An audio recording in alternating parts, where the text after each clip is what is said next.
heures sur RCF et rcf.fr. Savez-vous que vous pouvez aider RCF tout au long de l'année grâce au prélèvement automatique ? En donnant mensuellement ou trimestriellement à votre radio, vous lui offrez les moyens de se développer. Un don régulier suivant vos moyens que vous pouvez stopper quand vous le souhaitez est déductible à 66% de vos impôts. Pour plus de renseignements ou faire un don dès à présent, rendez-vous sur don.rcf.fr. Vous écoutez RCF à Sedan sur le 103.2. De ses tout débuts à son extrême fin, la vie ne cesse d'être interrogée. Chaque semaine, Où va la vie décrypte, en écho à l'actualité, toutes les questions éthiques que posent les avancées de la science et de la loi. Où va la vie, en partenariat avec les facultés Loyola Paris, présenté par Frédéric Mounier et Sophie de Villeneuve, c'est ce mercredi à 14h30.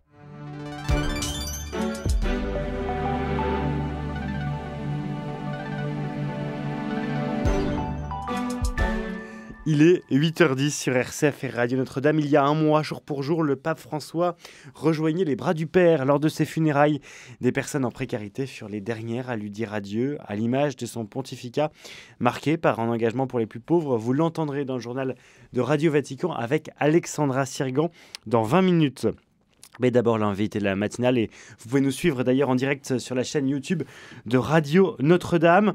Nous fêtons aujourd'hui Constantin, le grand empereur romain.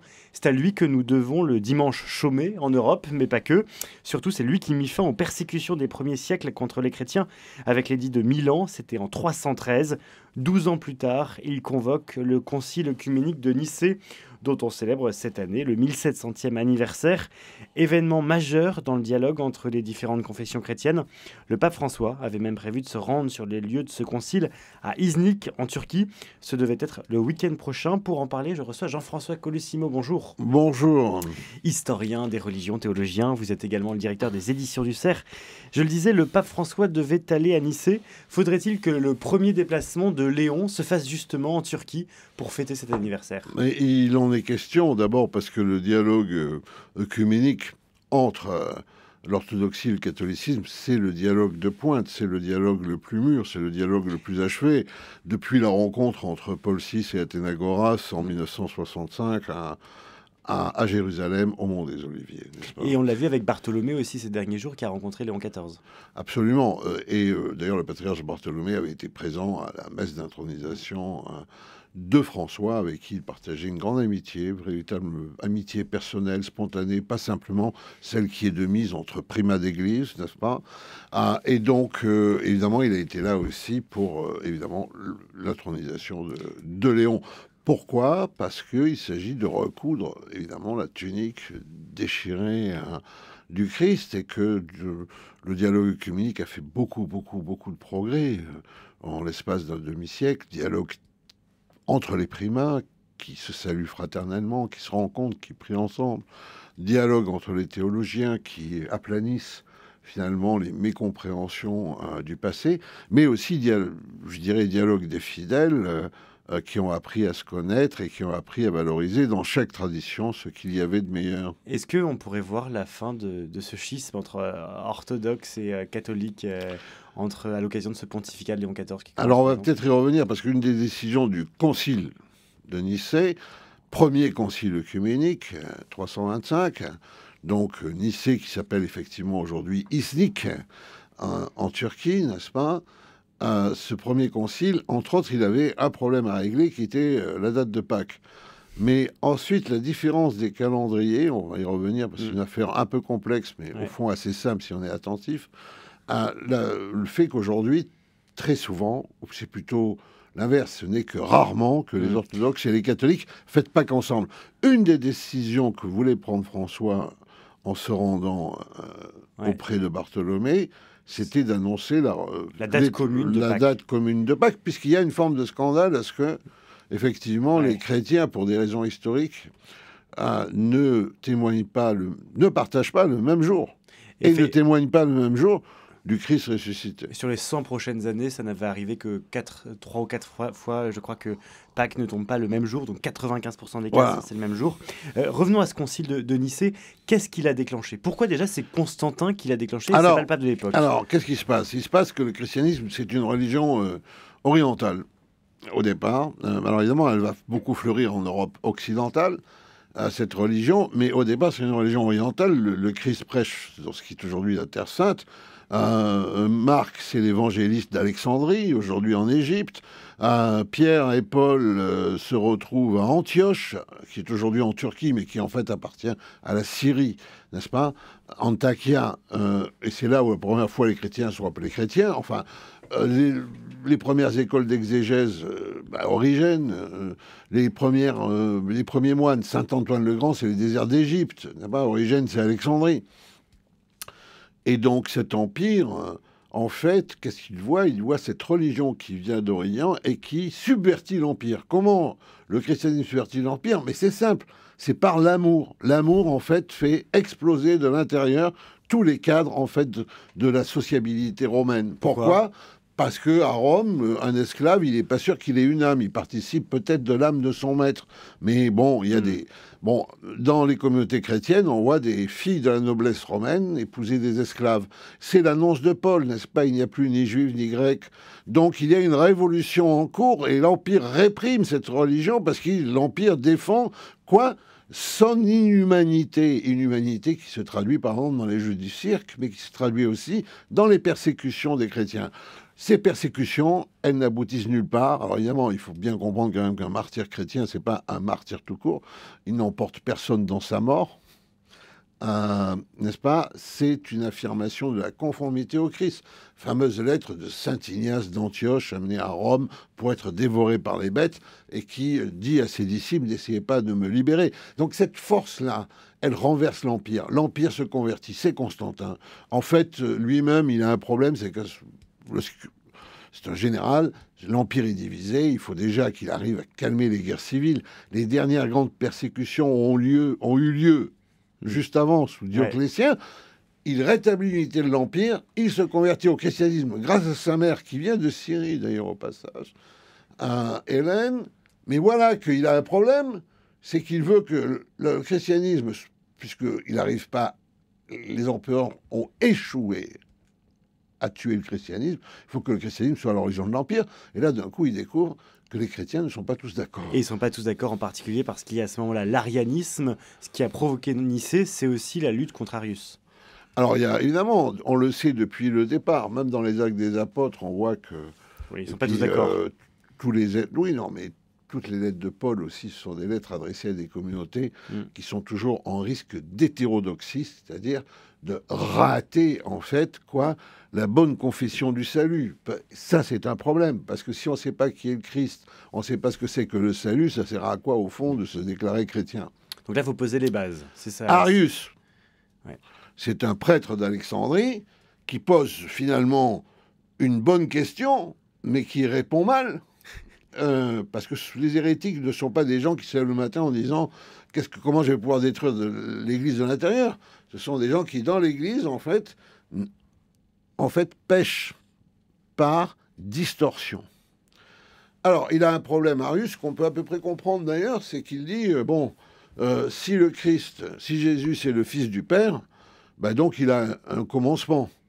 Donc, s'il a un commencement... son père était avant lui.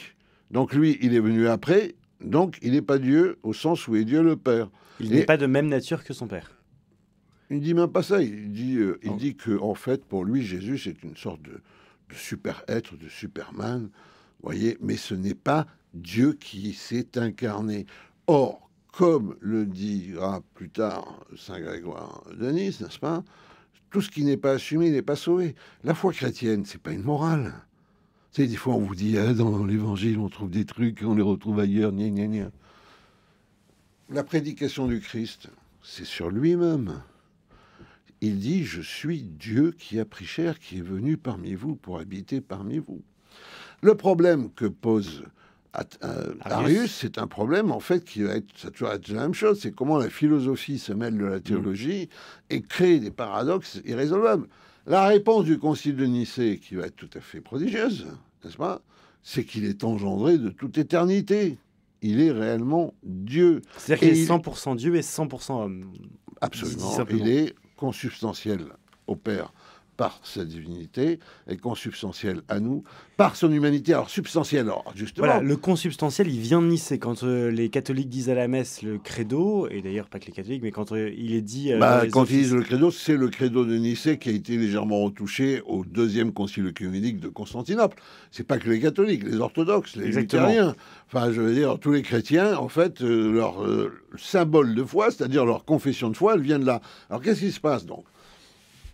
Constantin qui déplace sa capitale à ce qui va être Constantinople, aujourd'hui Istanbul, la deuxième Rome, il se rend compte qu'il y a toutes ces dissensions dogmatiques, mais aussi d'autres dissensions sur des questions disciplinaires, sur la question de la fixation de la date de Pâques, etc.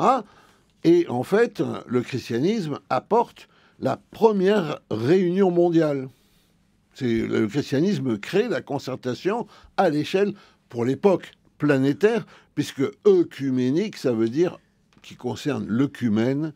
L'œcumène, c'est l'ensemble de l'Empire, l'Empire se voyant comme l'ensemble de la Terre habitée. C'est-à-dire que Nicée, c'est la première fois qu'on fait appel à des représentants de tout le monde entier. Voilà, enfin du monde qu'on connaît. Alors, les représentations sont un peu inégales parce que ça se passe en Orient, donc c'est plus facile. Il faut bien se rendre compte quand même qu'on est au début du IVe siècle, etc. Bon, mais c'est cette idée-là. On réunit tout le monde, il faut qu'il en sorte une règle commune. C'est une règle de foi. C'est un événement considérable, n'est-ce pas? Alors bon, on parle des 318 pères de Nicée, parce que c'est les 318 serviteurs d'Abraham dans la Bible, ils étaient plutôt 250. Mais c'est énorme, c'est 250 personnes qui sont réunies pour débattre de la foi et fixer quelque chose qui va apporter la paix civile dans l'Empire. C'est prodigieux, n'est-ce pas? Et alors, donc, eh ben, on va, je dirais, on va expliquer à Arius qui se trompe. Se tromper dans l'Église, ça veut dire être hérétique. L'hérésie, ça veut dire quoi? C'est en fait le mauvais choix. Le mauvais choix au sens où, en fait, on dévie. On n'est plus sur l'axe.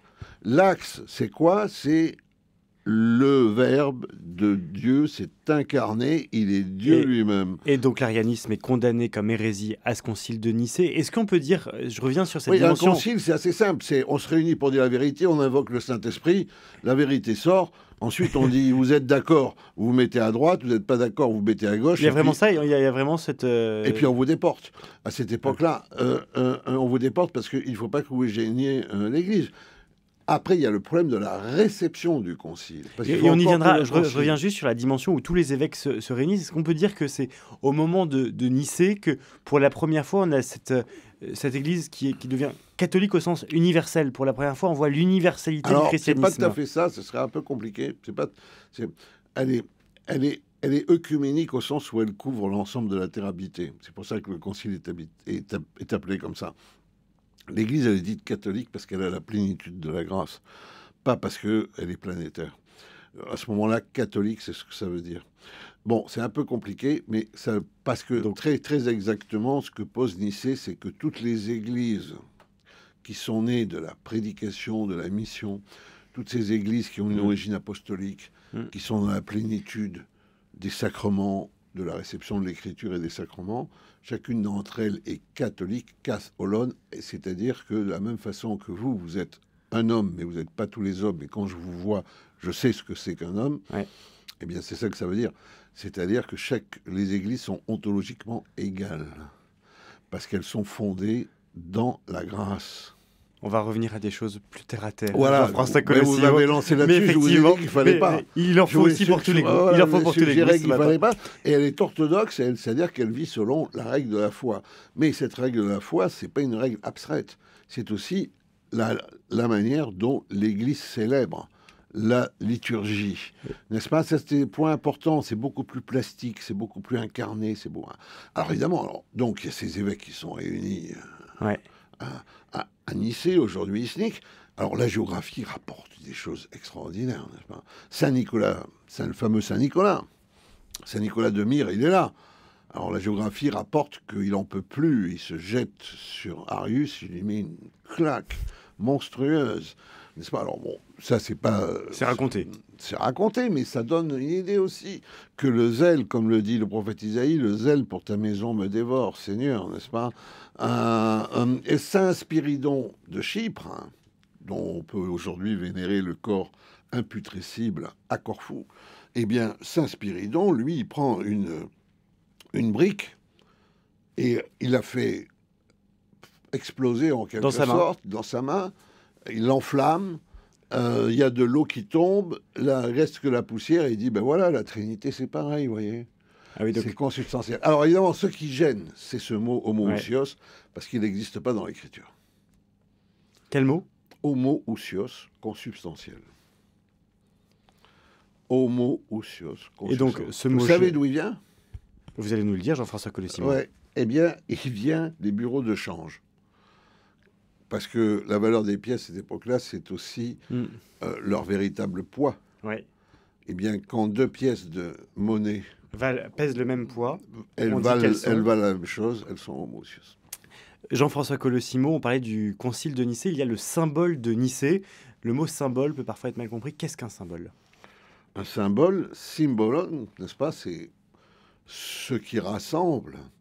C'est en fait la déclaration qui va être mise dans la liturgie. Ça, c'est très important. Ça veut dire que c'est une confession de foi qui va être liée à l'Eucharistie. C'est en fait le credo, tout simplement. C'est une déclaration qui, en fait, affirme des vérités essentielles qui définissent la foi chrétienne. Et encore une fois, la foi chrétienne, ce n'est pas de penser que le Christ nous apporterait une spiritualité, une morale, etc. Et il nous apporte la vie éternelle parce qu'il est lui-même le Dieu éternel. Symbole de Nicée donc proclamé en 325. Qui va être légèrement amendé en 381 à Constantinople, où la dimension trinitaire de la foi chrétienne sera encore plus soulignée. Mais c'est pour ça qu'on parle du symbole de Nicée-Constantinople avec un tiret entre les deux. Pourquoi c'est si important 1700 ans après? Mais parce que c'est la vie de l'Église, parce que l'Église, elle est confessante, parce que l'Église, elle existe... Qu'est-ce que vous entendez par là, l'Église confessante? Parce que l'Église, elle est là pour témoigner, attester du salut apporté par le Christ. C'est sa seule occupation, c'est sa seule raison d'être ce corps, n'est-ce pas, qui a pour tête le Christ. Et donc, c'est ce que va dire... Vous savez, il y a une histoire dans les Pères du désert qui sont à peu près contemporains de ça. Ces premiers moines des déserts d'Égypte. Il y a un moine qui passe pour très sage, très saint, il est très vieux. Il y a 2 jeunes moines qui disent, mais c'est pas vrai, cette réputation quand même, on va aller l'éprouver. Ils vont l'éprouver, ils vont vers lui, ils s'inclinent, lui disent, Père, on a entendu dire que tu étais un menteur. Et lui se jette par terre et dit, c'est vrai, mes enfants, pardon. Père, que tu étais un voleur, pardon, mes enfants, que tu étais un violeur, que tu étais un assassin, pardon, et que tu es un hérétique, un hétérodoxe. Il se relève, il dit jamais, ça jamais. Parce que si je perdais la vérité de la foi, je perdrais la capacité du salut. Merci beaucoup Jean-François Collet-Simon d'être venu ce matin nous parler de ces 1700 ans du concile de Nicée dont on va parler évidemment dans les prochains jours sur cette antenne. Je rappelle que vous êtes théologien et historien des religions.